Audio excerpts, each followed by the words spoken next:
الحمد للہ رب العالمین۔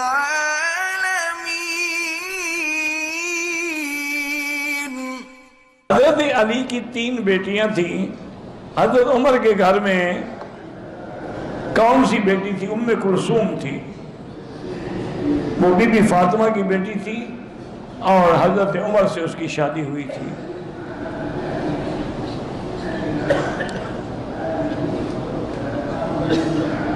بہرحال ام کلثوم کی شادی ہوئی تھی۔ ایک بھائی جن کو کینسر ہے، شیخ امتیاز اللہ ان کو شفا عطا فرمائے،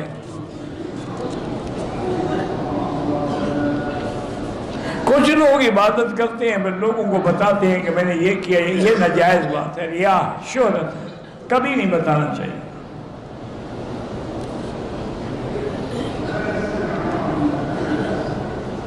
اگر کوئی بندہ واقعہ کربلا اہل سنت والجماعت کی کتاب سے پڑھے یا عالم سے سنے اور رو پڑھے تو کیوں نہ روئے؟ حضرت حسین سے کس کو محبت نہیں ہے؟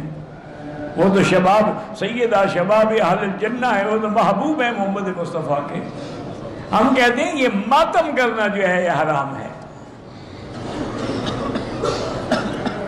حضور کی نکاح 11 ہوئے ہیں، لیکن بوقت وفات حضور کے گھر میں 9 بیویاں تھیں۔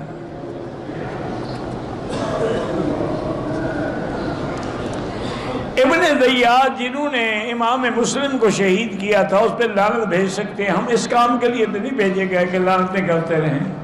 اللہ عالم، اللہ نے ان کو معاف کر دیا تو اب کیا کر سکتے ہیں؟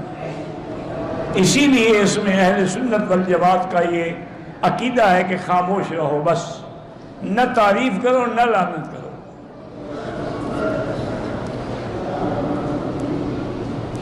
ایک بندہ کہتا ہے کہ ابن جریر جو ہے وہ شیعہ تھے۔ ابن جریر 2 ہیں، ایک شیعہ تھا، ایک ابن جریر جو ہمارے محدث مفسر ہیں وہ تو اہل سنت ہیں۔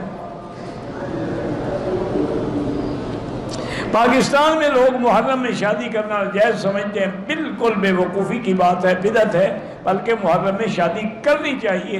حضرت حسین نے خود شادی کی بیٹے کی محرم میں۔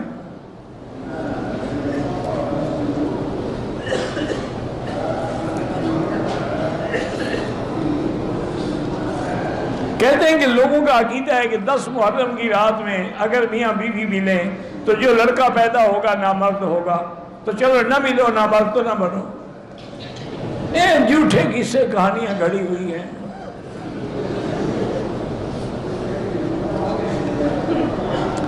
پاکستان میں لوگوں کا عقیدہ ہے کہ عورت کو حمل ہے تو سورج گرہن یا چاند گرہن کی صورت میں کوئی کام نہ کرے۔ یہ بھی جھوٹا عقیدہ ہے، یہودیوں کا اور ہندوؤں کا عقیدہ ہے۔ ہم کوئی سورج پرست ہیں؟